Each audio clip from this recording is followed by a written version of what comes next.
आध्यात्मिक सम्राट, अद्वैत मत के संस्थापक, अवधूत शिरोमणि श्री श्री दादा गुरुदेव जी के चरण कमलों में मेरा करोड़ों बार नमन। अर्चनीय, पूजनीय, वंदनीय, प्रातः समरणीय, ब्रह्म श्रोत्रिय, ब्रह्मनिष्ठ, सकल ब्रह्मांड के नायक, मेरे नंगली निवासी भगवान के चरण कमलों में मेरा बार बार नमन। मेरे प्राण धन,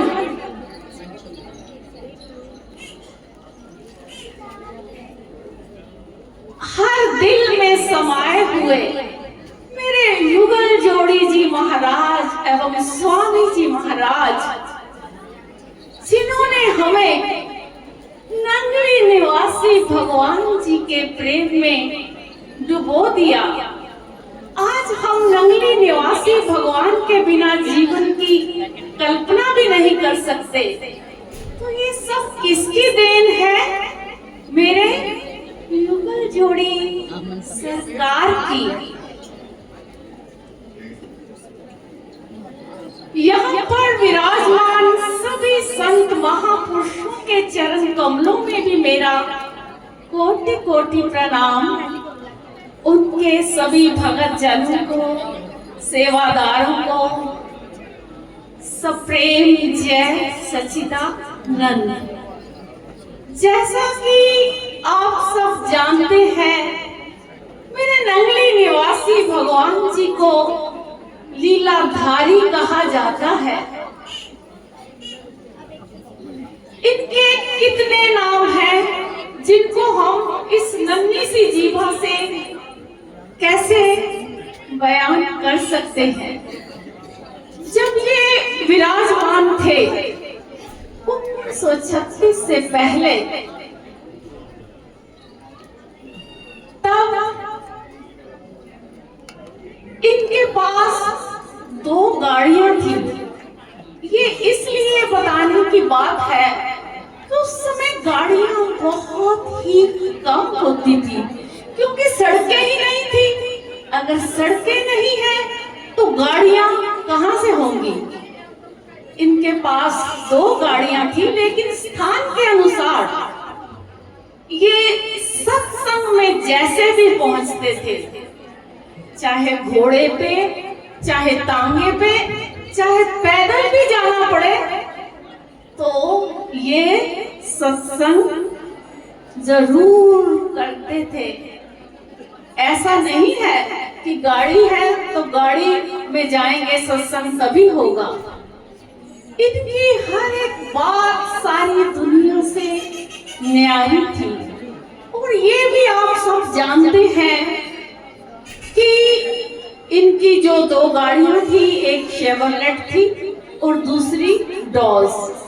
डॉस को तो चलाते थे राघवन वाले स्वामी जी, और जो शेवरलेट थी उसको चलाते थे हरनाम सिंह जी। और मेरे नंगली निवासी भगवान किसी भी समय कहीं भी जाने का प्रोग्राम बना लेते थे, इसीलिए इनके जो ड्राइवर्स थे वो हर समय अलर्ट रहते थे। और जहाँ गाड़ी जाती थी वहां भी उनको बहुत अलर्ट रहना पड़ता था। कारण ये था कि जैसे कि मैंने अभी बताया कि गाड़ियां होती ही नहीं थी उस समय, तो ज्यादातर गांव के लोग गाड़ी को लोहे का घोड़ा बोलते थे और उसको हाथ लगा लगा कर भी देखते थे कि ये गुरु महाराज जी का लोहे का घोड़ा है। भोले भाले गांव के लोग ऐसे आगे गाड़ी को देखते थे, हाथ लगा लगा के माथा टेकते थे और बहुत खुश होते थे। और हरनाम सिंह हर समय गाड़ी के पास रहता था ताकि गाड़ी थोड़ी सी भी गंदी ना हो। गुरु महाराज जी एकदम कहीं जाने का प्रोग्राम बना लेंगे तो मुझे कहीं उनके कोप का भाजन न बढ़ना पड़े, कहीं उनसे डांट न खानी पड़े। और ऐसे ही सत्संग के लिए एक गांव में गए हुए थे, तो जब हरनाम सिंह आ रहा था तो किसी सेवादार ने पूछ लिया, हरनाम सिंह गाड़ी को पानी पिला रहे हो? जैसे ही उसने ये बात बोली, उधर से भोला भाला गांव का घसियारा आ रहा था। उसने सुना ये गाड़ी पानी पीती है, ये लोहे का घोड़ा पानी पीता है, तो ये घास भी जरूर खाता होगा। वो घसियारा था, उसको सबसे अच्छे घास की पहचान थी। वो तो मन ही मन खुश हो गया कि श्री गुरु महाराज जी की गाड़ी के लिए मैं बढ़िया सा घास लेकर आता हूँ। और हो गया और सबसे बढ़िया किस्म का घास लेकर आया और फिर गाड़ी के पास गया और उसने गाड़ी के आगे भी घास डाल दिया और गाड़ी के बोनट के ऊपर भी घास डाल दिया। और मेंटली इतना सेटिस्फाइड हो गया कि मैं गुरु महाराज जी की गाड़ी के लिए घास लेके आया हूँ।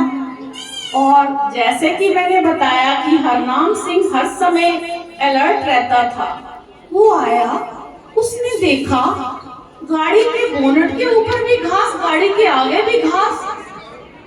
उसको इतना गुस्सा आया कि ये कौन है जो मुझे नौकरी से निकलवाना चाहता है।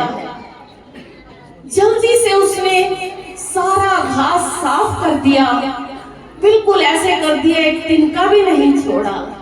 उधर से उस घसियारे को भी चैन नहीं था, मन में एक अनजानी सी खुशी थी कि मैं गाड़ी को घास डाल के आया हूँ। जब वो उसने आके देखा कि वहाँ एक तिनका भी घास का नहीं है, वो तो इतना खुश हुआ कि गाड़ी को मेरा घास इतना अच्छा लगा कि उसने एक तिनका भी नहीं छोड़ा। तो जैसे हम दिन में 3 बार खाते हैं, तो इस लोहे के घोड़े का पेट तो कितना बड़ा है, ये भी हमारी तरह 3 बार ही खाता होगा। वो फिर से घास ले आया और उसने फिर से, जैसा कि मैंने अभी बताया कि गाड़ी के बोनट के ऊपर भी घास, गाड़ी के आगे भी घास। अब जब हरनाम सिंह ने दूसरी बार घास देखा तो उसके गुस्से का कोई पारावार न रहा। फिर से उसने सारी सफाई की और अब तो उसको इतना गुस्सा आ रहा था कि उसने गाड़ी एक पेड़ के पास खड़ी कर दी और खुद उस पेड़ के ऊपर जाके छुप के बैठ गया कि ये कौन है, मैं देखूं तो सही, जो मुझे नौकरी से निकलवाना चाहता है। आज तो मैं उसको छोड़ूंगा ही नहीं। और आज ये लीला सुनाने का एक कारण और भी है कि जब ये सब गुरु महाराज जी के आगे आया था तो उनका क्या रिएक्शन था, उन्होंने क्या किया था। खुशी का दिन है, उनकी खुशी का भी पारावार नहीं था। अभी आप थोड़ी देर में जान जाएंगे। जब वो घसियारा तीसरी बार घास लेके आया, अभी उसने घास रखा ही था। हरनाम सिंह, जैसा कि आप सब जानते हैं, उसकी हाइट 6 फीट 3 इंचेस थी। एक छलांग से पेड़ से उतरा और उस घसियारे को उसने पकड़ लिया। अच्छा, तो तुम हो जो मुझे नौकरी से निकलवाना चाहते हो। और वो एकदम घसियारे को कुछ कुछ बोलने लगा। और चल, घसियारा तो इतनी बुरी तरह से डर गया, अगर वो कुछ बोलने लगता तो हरनाम सिंह उसको बोलने ही नहीं दे रहा था। अभी मैं तुझे श्री गुरु महाराज जी के पास लेके जाऊंगा और तेरी सारी करतूत उनको बताऊंगा कि देखिए श्री गुरु महाराज जी, ये मुझे नौकरी से निकलवाना चाहता है।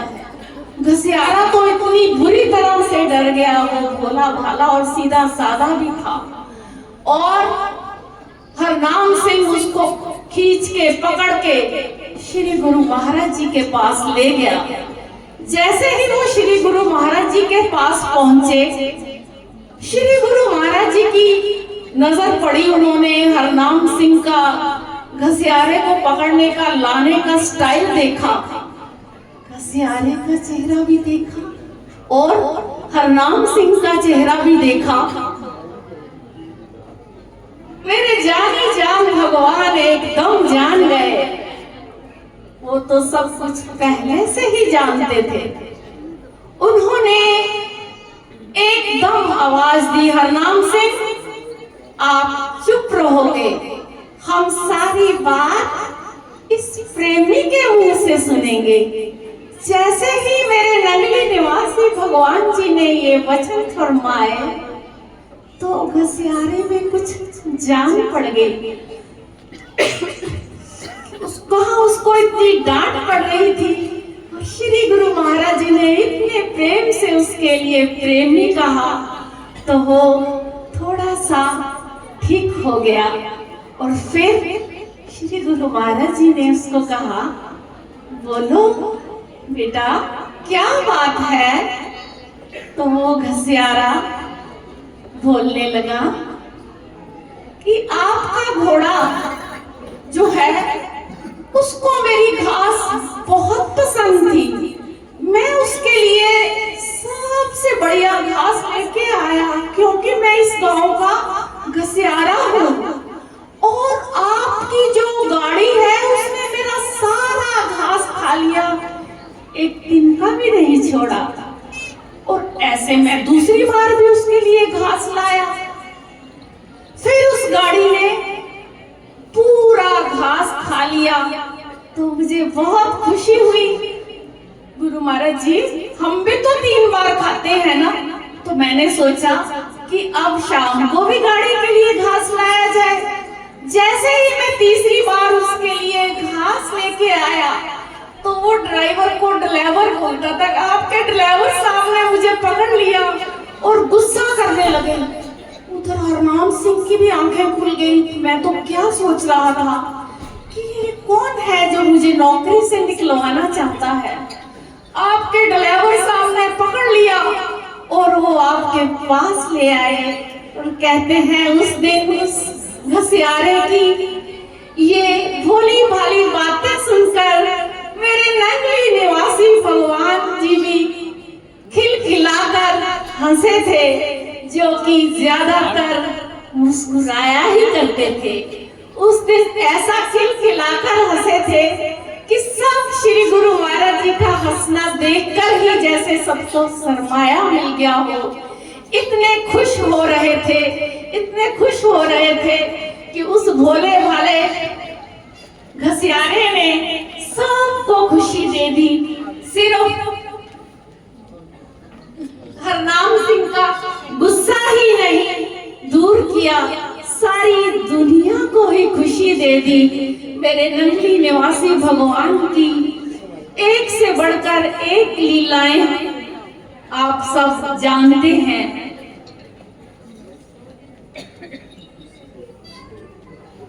तस्वीर तेरी को जब देखा बेहोश हुए, मदहोश हुए।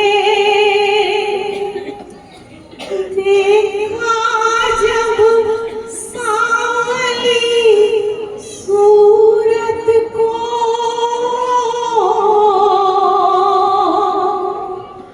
दुनिया की सुध को भुला बैठे। मेरे जगत पिता मेरे गुरुवर जी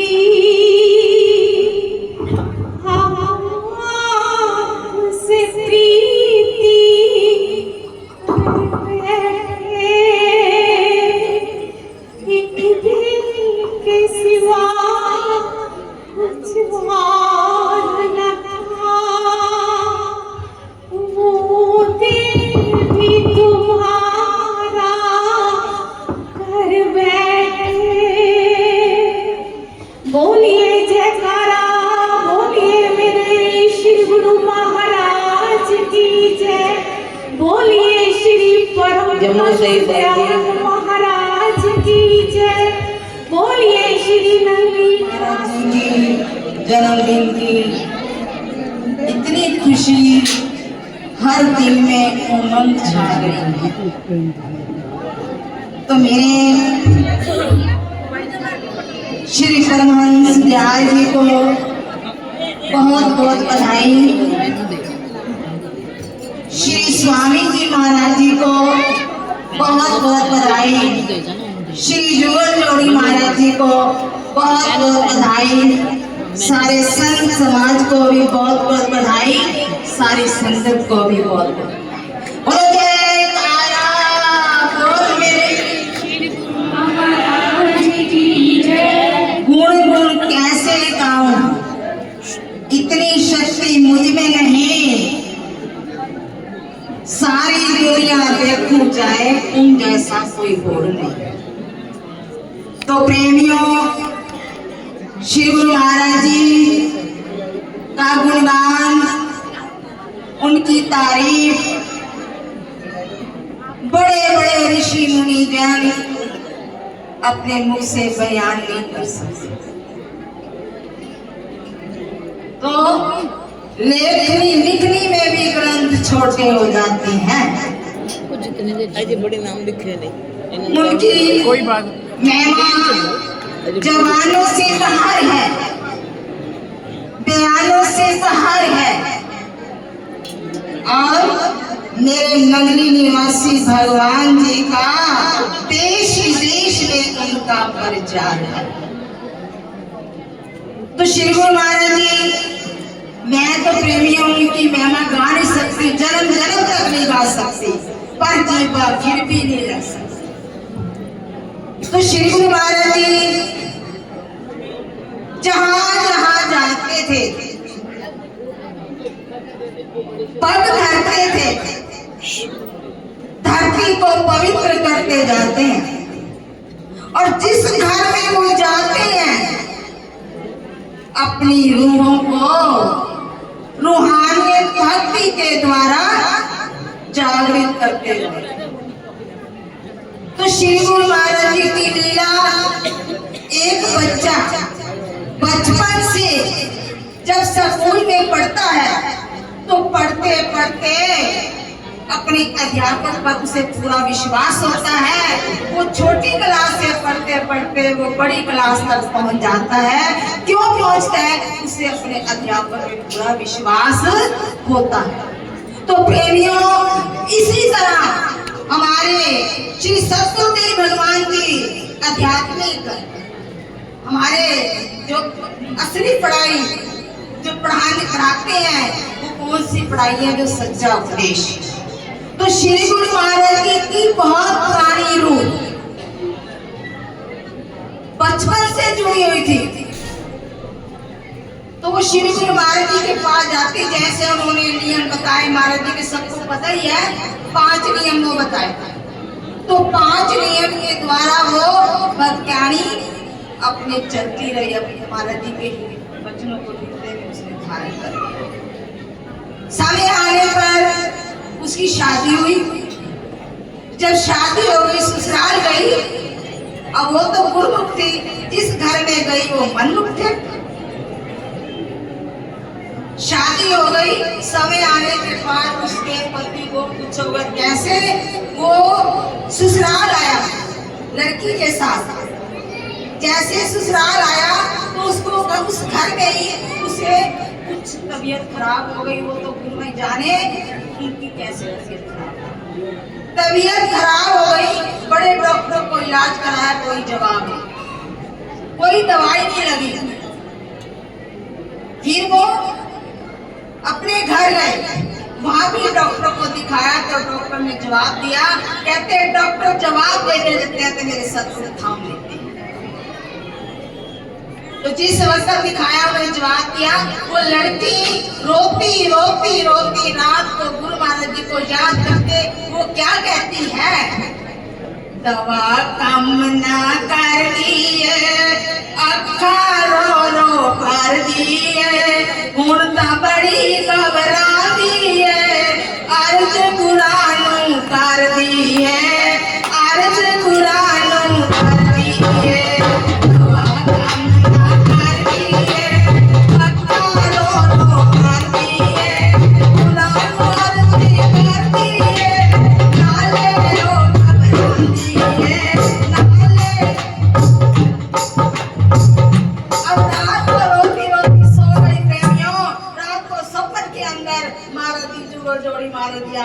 क्या कहते हैं? तू अपने पति को लेकर सतपुर नगर पहुंच जा, सतपुर नगर पहुंच जा।